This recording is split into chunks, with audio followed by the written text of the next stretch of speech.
네, 반갑습니다. 닥터성의 사장만세 이번 영상 시작하도록 하겠습니다. 오늘은 직장가입자 피부양자에 대해서 좀 알아볼 텐데요. 먼저 피부양자에 대한 정의를 한번 보도록 하겠습니다. 직장가입자에게 주로 생계를 의존하는 사람입니다. 그러면서 소득 및 재산이 일정 기준 이하에 해당되면 이제 직장가입자 피부양자라고 불려집니다. 그러면 직장가입자 피부양자 대상이 될 수 있는 사람들이 있는데요. 과연 어떤 사람들이 이 피부양자 대상이 될 수 있는지 먼저 보도록 하겠습니다. 배우자는 당연히 되겠죠. 그리고 여기에는 사실혼도 포함입니다.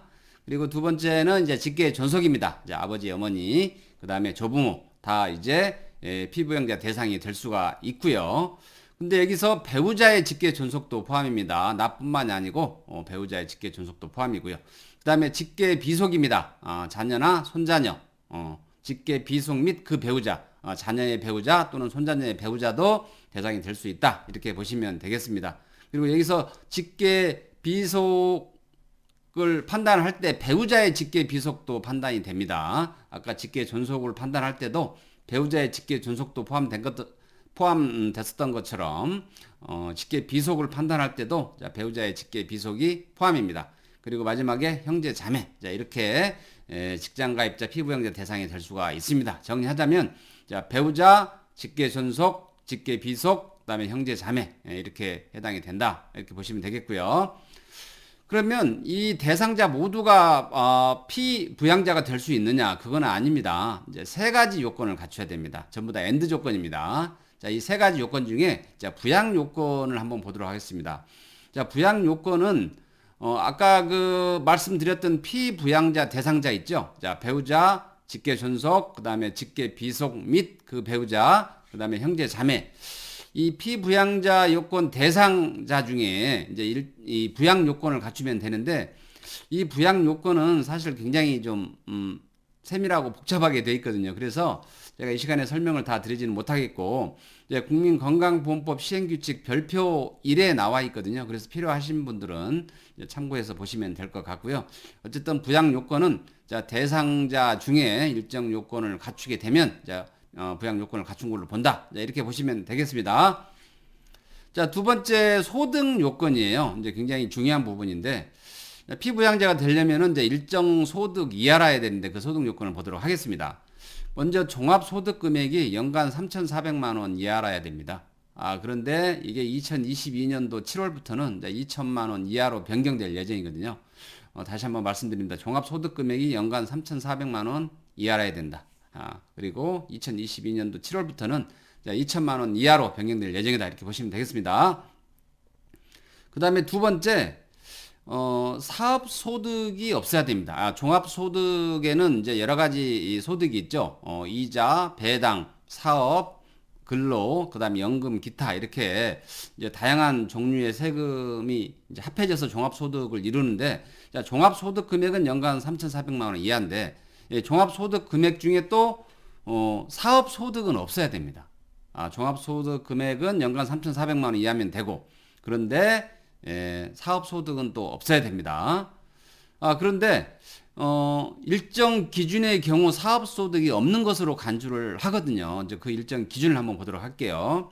일정 기준이 뭐냐면 사업자 등록이 없어야 됩니다. 사업자 등록이 없고 연간 사업소득이 500만 원 이하면 사업소득이 없는 것으로 봅니다. 그런데 사업자 등록증이 없더라도 이제 사업 소득은 발생할 수가 있거든요. 그래서 사업자 등록이 없고 연간 사업 소득이 500만 원 이하이면 사업 소득이 없는 것으로 간주를 합니다. 그런데 여기서 주택 임대 사업자는 예외입니다. 사업자 등록이 없는 주택 임대 사업자는 사업 소득이 0원이라야 됩니다. 그래야 이제 사업 소득이 없는 것으로 본다. 이 부분이 좀 다릅니다.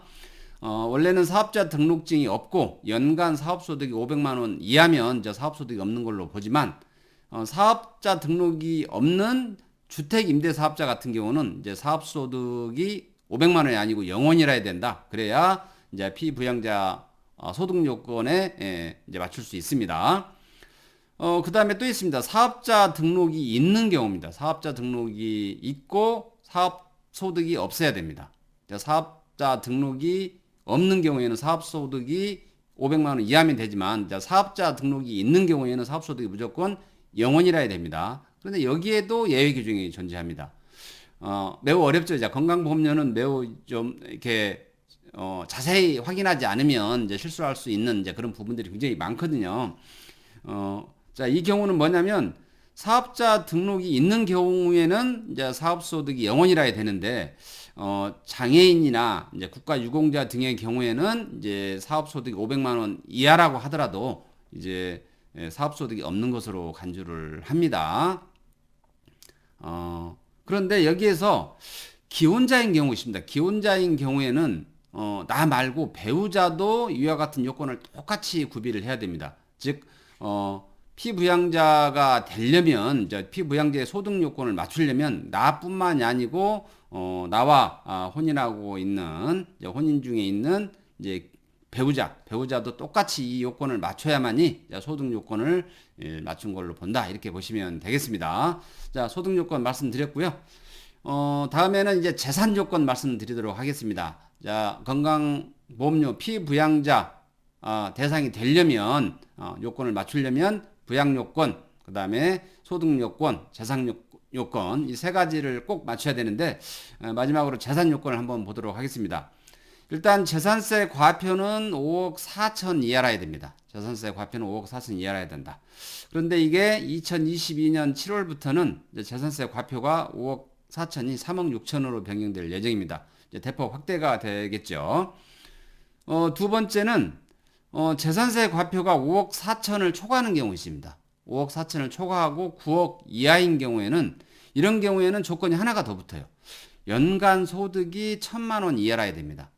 자, 재산세 과표가 5억 4천을 초과하고 자, 9억 이하일 경우에는 갑자기 뜬금없이 이제 재산 요건인데 소득 요건이 또 따라 붙습니다. 그렇기 때문에 이제 많은 분들이 헷갈려 하는데 어쨌든 재산세 과표가 5억 4천 초과 그다음에 9억 이하라고 하면 이제 연간 소득이 1,000만 원 이하일 경우에 재산 요건을 갖춘 걸로 본다. 이렇게 보시면 되겠습니다. 여기서도 마찬가지로 이 5억 4천이 2022년 7월부터는 이게 이제 3억 6천으로 변경될 예정입니다. 즉 2022년 7월부터는 5억 4천 초과가 아니고 3억 6천 초과 이제 9억 이하가 되겠죠. 그렇게 보시면 되겠습니다. 그 다음에 형제 자매의 경우에는 이제 재산세 과표가 이제 1억 8천 이하라 해야 됩니다. 형제 자매의 경우에는 1억 8천 이하다. 굉장히 헷갈리죠. 부양 요건도 갖춰야 되고, 그 다음에 재산 요건, 그 다음에 소득 요건 이 세 가지를 다 갖춰야 되는데 이걸 이제 동시에 생각을 하다 보면 이제 굉장히 헷갈립니다. 그렇기 때문에 각각 요건 하나씩을 충족을 했느냐 이렇게 따져보면 이제 쉽게 이해가 되리라고 생각을 합니다. 먼저 부양 요건을 갖췄는지, 자, 부양 요건이 갖춰졌으면 그 다음에 이제 소득 요건을 보고요. 그 다음에 소득 요건이 갖춰져 있으면 그 다음에 세 번째로 이제 재산 요건 이렇게 세 가지를 다 갖췄을 때 직장 가입자, 이제 피부양자 요건을 갖춘 걸로 봅니다. 그러면 만약에 이제 직장 가입자 피부양자로 있다가 이제 피부양자 배제가 되는 경우가 생기잖아요. 그죠? 자, 이런 경우에는 이제 건강보험료 폭탄을 맞을 수가 있습니다. 갑자기 건강보험료가 없다가 건강보험료가 이제 1년에 몇백만 원이 나올 수가 있습니다. 자, 그러면 이제 굉장히 황당하게 되는 거죠. 자, 그렇기 때문에 피할 수 없으면 어쩔 수 없겠지만 이제 피할 수 있는 내용인데 만약에 건강보험료 폭탄을 맞았다라고 하면 억울할 수도 있기 때문에 잘 유심히 좀 체크를 해 봐야 될 것 같고요. 피부양자 배제가 되면서 지역가입자 전환에 대해서 한번 말씀을 드려보도록 하겠습니다. 일단 지역가입자는 아까는 이제 직장가입자 피부양자에 대해서 말씀을 드렸죠. 그런데 지역가입자는 세대별 합산입니다. 세대별. 각 세대별로 재산과 소득과 자동차를 합산해서 이제 부과가 되거든요. 그런데 이게 매년 11월 달에 이제 지역가입자 건강보험료가 조정이 됩니다. 매년 11월 달에. 그러면 매년 11월 달에 조정이 되는데 소득과 재산에 대해서 언제 시점을 기준으로 해서 조정이 되느냐 한번 보도록 하겠습니다. 먼저 2020년 이제 소득이라고 가정을 하겠습니다. 2020년 소득은 자 2021년도 5월이나 6월에 이제 종합소득세 신고를 하죠. 물론 이제 연말정산은 뭐 이제 1월이나 2월에 하게 되겠지만 어쨌든 이제 2020년 소득이면 2021년도 5월에 이제 신고를 합니다. 그러면 2021년도 5월에 신고된 내역을 기준으로 해서 지역가입자 같은 경우는 2021년도 11월부터 2022년도 10월까지 이렇게 적용을 하게 됩니다. 2021년도 11월부터 2022년도 10월까지 적용이 된다. 이렇게 보시면 되겠습니다. 그러면 2022년도 7월부터 이제 건강보험료 체계가 좀 바뀌게 되죠. 그 말은 무슨 뜻이냐면 올해 소득이 이미 이 영향을 2022년도 7월 이후부터 변경되는 거기에 영향을 미치고 있다. 이제 이렇게 보시면 됩니다. 그 다음에 재산을 한번 보도록 하겠습니다. 재산은 2021년도 6월 1일 소유 기준. 2021년도 6월 1일 소유 기준은 소유 기준을 대상으로 해서 2021년도 11월부터 2022년도 10월까지 이렇게 적용을 하게 됩니다. 재산은 매년 6월 1일 기준으로 이제 조정이 된다. 이렇게 보시면 되겠습니다. 그러면 중간에 이제 재산이나 자동차 등을 매각을 할 수도 있죠. 그리고 또 전 월세가 줄어들 수도 있거든요. 자, 이런 경우에는 즉시 이제 건강보험공단에 조정 신청을 하셔야 됩니다. 조정 신청을 하게 되면 이제 1년간 적용되는 건강보험료가 좀 줄어들 수가 있거든요. 신청 후부터 그렇게 줄어들 수도 있기 때문에 혹시나 재산, 자동차 등을 매각했거나 전월세가 줄어들었으면 이제 꼭 조정 신청을 하셔서 건강보험료 조정을 받기를 바라겠습니다. 자, 이상 영상을 마치도록 하겠고요. 자, 영상 도움이 되셨으면 구독, 좋아요, 그 다음에 동료 주변 분들하고 많은 공유 부탁드리겠습니다. 마치겠습니다.